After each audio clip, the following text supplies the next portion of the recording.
Since a lot of you guys have kegs at home, I wanted to show you some really fun cocktail variations you can do for Mother's Day or any other time. Basically what we're gonna do is make some sangria mimosa hybrid and use the fact that we've got this that we can force carbonate and make some really fun infusions happen. If you were wondering why I'm joined by Chef Gina, it's because she is actually working with me on this awesome brunch layout, which I will link a video to that in the description below. And that is going to be for sale at the Steel Barrel on May 23rd. So tickets will be linked, check it out, share it with your friends, even if you're in Australia. So for those of us who have these kegs at home, there's actually a really fun thing we can do to make something sort of like a mimosa and sort of like a sangria. We're gonna combine those two ideas and make a carbonated beverage that's great brunch beverage for Mother's Day. So we're gonna start with some wine. I'm gonna go with white wine because that's gonna be most similar to a classic mimosa style flavor. And I'm going to split between a little bit of Riesling and a little bit of Sauv Blanc. So we're just gonna pour all these into the keg to start off with. A good balance of sweet and acid's fun to have. It's steer clear of anything like Chardonnay. I actually really like German style Rieslings where they're a little bit acidic. And I do like Sauvignon Blancs as well because we're gonna be adding some sweetness to this. So it's kind of fun to play around with some acidic and flavorful wines. After you get your wine in there, the next and probably the most important thing to kind of flavor this and make it taste like a really poppy sangria or mimosa is going to be some fresh fruit. And unlike when we did the mimosa video for the Steel Barrel channel where we talked about how to freeze the fruit, we can actually throw this in fresh because when we carbonate it, we have something called carbonic maceration on our side, which is where the pressure from the CO2 actually helps break apart the cell walls and release all the flavors from the fruit. So we can just throw in some fresh fruit, some citrus, and it does help to have a filter over your dip tube screen if you don't want to get that clogged, but there's ways on the back end you can kind of deal with that if you need to.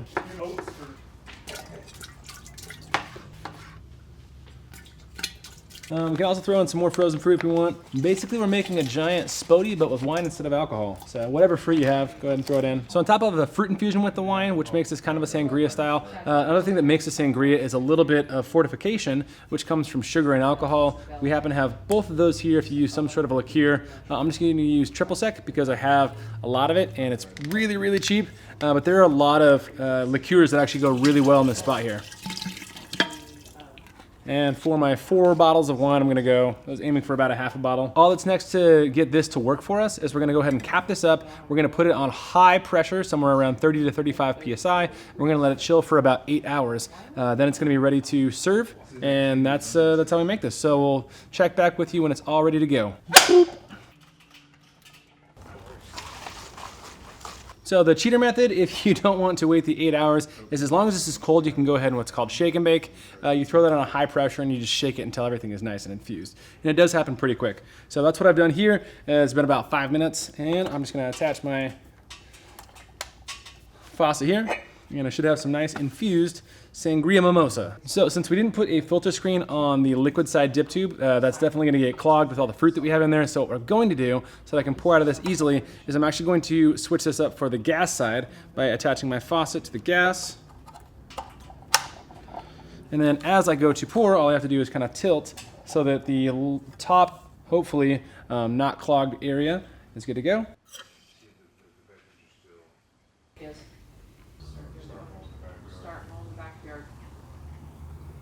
Yep. So teachable moment, I actually would recommend putting all these fruits in a bag and or putting some sort of a filter on the outport of the keg. All in all, this is a great cocktail though, and a fun idea for Mother's Day or any other brunch you might have. This was actually a collaboration that we did with Chef Gina Marie, who is going to be doing a pop-up with us on the 23rd at the Steel Barrel. And so if you want to check that out, I'll have all the links to her social medias and the event in the description below. Thanks for watching. If you like some weird, not necessarily always beer stuff that involves the beer equipment that you already have, let me know. There's a lot of fun stuff that you can do with kegs that I haven't shown you yet, but coffee, kombucha. I don't know if you guys like this. Just let me know. Just talk to me, guys. That's what I want. That's what I'm here for. And I'll see you next time. Tell them it goes for their moms. Because your mom, do it because your moms are nice.